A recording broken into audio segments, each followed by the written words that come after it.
Hello friends, आज मैं नए लोकेशन में आया हूँ क्योंकि बुक ही ऐसा था कि मुझे ऐसे लोकेशन पे करना चाहिए। तो ये बुक का नाम है अमृतोरा संतान। इसको लिखा है गोपीनाथ महंती ने। ये पब्लिश हुआ था 1949 को और ये पहला बुक ओडिया नोवेल है जिसको केंद्रीय साहित्य अकादमी का अवार्ड मिल चुका था। 1955 में मिल गया था उसको। तो ये बुक नोवेल तो नहीं है, मतलब लोग बोलेंगे दिस इज अ नोवेल, लेकिन it is not a novel, rather it is a documentary of sort. इस बुक को डिस्क्राइब किया गया है एक महाकाव्य बोल के, और सच ही है क्योंकि लैंग्वेज भी पोएटिक है।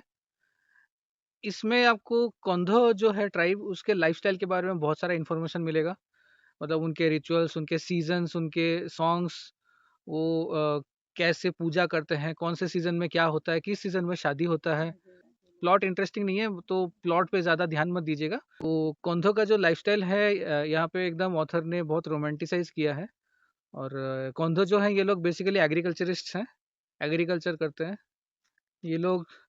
खेती-बाड़ी का जो सब सीज़न आता है तो उस टाइम पे वो लोग गाना गा के काम करते हैं। धूप हो, छाँव हो, बारिश हो, कुछ भी हो, सर्दी हो, वो लोग अपना काम करते हैं।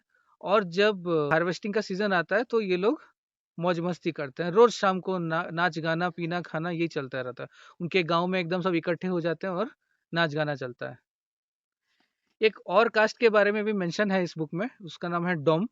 डोम लोग बेसिकली लेज़ी हैं, वो लोग कुछ काम नहीं करना चाहते और वो लोग शॉर्टकट खोजते रहते हैं, कैसे उनका कमाई हो जाए।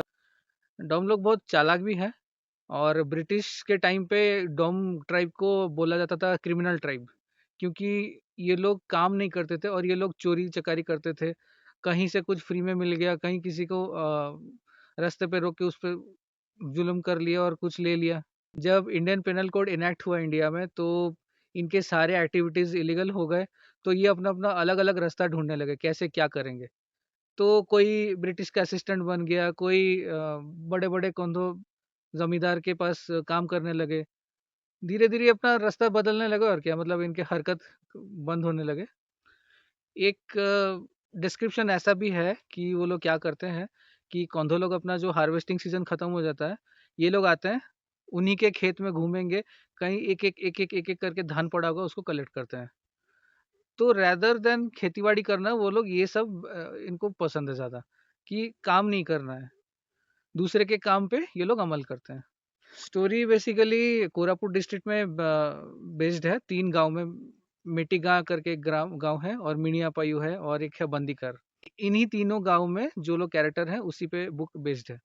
तो मेन कैरेक्टर्स जो हैं वो है पुयू और दियोडू। दियोडू के पिताजी का नाम है सरबू। बुक के पहले-पहले में ही सरबू मर जाता है और पुयू एक बेटे को जन्म देती है। बेटे का नाम रखते हैं हाकिना।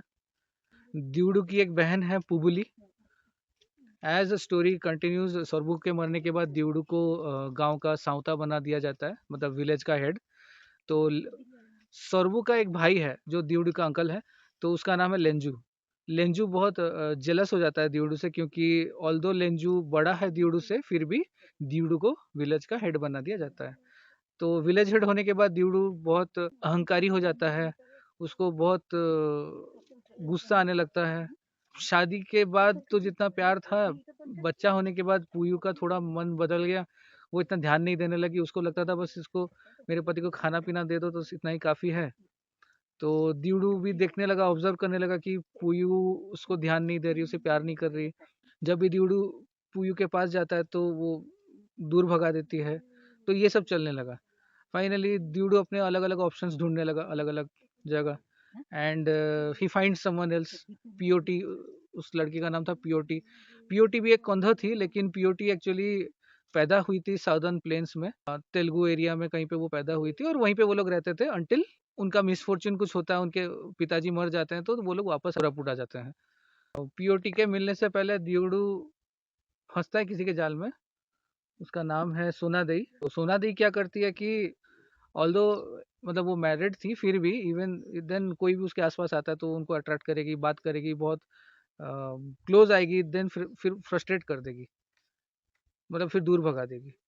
तो इस चक्कर में क्या हुआ, दियोडू और लेंजू दोनों उस चक्कर में फँसे और एक दिन दियोडू और लेंजू का झगड़ा हो गया, बहुत फ्रिक्शन तो चल ही रहा था, लेकिन इस केस में एकदम ड्यूडू लेंजू को बहुत कुछ सुना देता है और लेंजू गाँव छोड़ के निकल जाता है।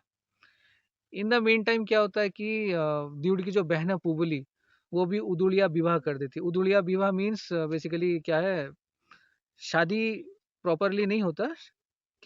लड़का लड़की को पसंद करता है और रातों रात भगा के ले जाता है, और फिर बाद में लड़की के गांव वाले आते हैं यहाँ, लड़के को थोड़ा पीटते हैं, और फिर बातचीत होता है गांव के दोनों गांव के बड़ों के बीच, और सेटल होता है कुछ एक खाना पीना होगा कि तुम लड़की के लिए इतना पैसा दे दो, हम छोड़ देंगे। ये सेटलमेंट होने के बाद फिर वो लोग, उनका शादी हो जाता है। बेसिकली वो लोग जब भगा के लेते हैं, दैट इज कॉल्ड उदुड़िया विवाह। मतलब बड़ों के द्वारा ये फिक्स नहीं होता शादी। ड्यूडू जब एंड में पीओटी को लेके आता है घर, तो पुयू फेंट हो जाती है, उसको बुरा लग जाता है, एंड शी डिसाइड्स टू, वो अपने बच्चे को लेके अपने मायके चले जाती है वापस। और ये बेसिकली इतना ही स्टोरी है। इसके अलावा और दो चार कैरेक्टर भी हैं, दिसारी, बेजुनी, बारिको। ये लोग टिपिकल एक कोंधो गांव में ही इनका अलग अलग रोल है। दिसारी जो होता है that he is a astrologer come astronomer. वो रात को बैठ के देखता है, चांद तारे देखता है, और वो प्रेडिक्ट करता है कब क्या होने वाला है। बेजुनी जो है, उसके शरीर में आत्मा आता है कि नहीं नहीं मालूम, बट वो एकदम अकेले किसी कोने में रहते हैं गांव के। कोई भी फेस्टिवल होता है, कुछ होता है, बेजुनी और दिसारी के इनिशिएटिव पे ही होता है, शुरू होता है। बेजुनी गाना नाच मतलब पागल जैसे नाचने लगती है, फिर रिचुअल्स होते हैं। मोस्ट ऑफ द रिचुअल्स में हम ये देखते हैं कि एक दो अंडा वो लोग फोड़ते हैं, एक मुर्गी मार के फेंक देते हैं, थोड़ा सा उनका राइस बियर जो है, हंडिया, उसको थोड़ा डालते हैं और चावल देते हैं। इसी ऑफरिंग के साथ शुरू होता है उनका ज़्यादातर फेस्टिवल सब। फिर ये इस बुक में ट्रेडिशनल नॉलेज बहुत सारा है, बहुत सारा फोक टेल्स है। इतना सारा इन्फॉर्मेशन है कि इस वीडियो में मैं बता भी नहीं पाऊंगा। अगर बताऊंगा तो बहुत लंबा हो जाएगा, मतलब 1-2 घंटा वाला जैसा हो जाएगा, क्योंकि each of the story is equally important वैसे लगता है, क्योंकि हर एक स्टोरी उनके लाइफस्टाइल के साथ कनेक्टेड है। कल एक मंच बना है, मंच उड़िया में मंचा भी बोलते हैं इसको। तो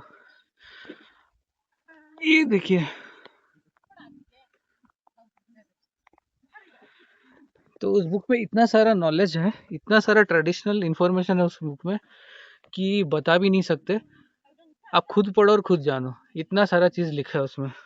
मतलब एस्ट्रोलॉजी, प्रेयर्स के बारे, लव सॉन्ग्स, सीजन्स, रिचुअल्स, और एपिडेमिक्स के बारे में, उनका कैसा एपिडेमिक हुआ करता था, फिर कैसे शेर आ जाते थे उनके गांव में, कैसे।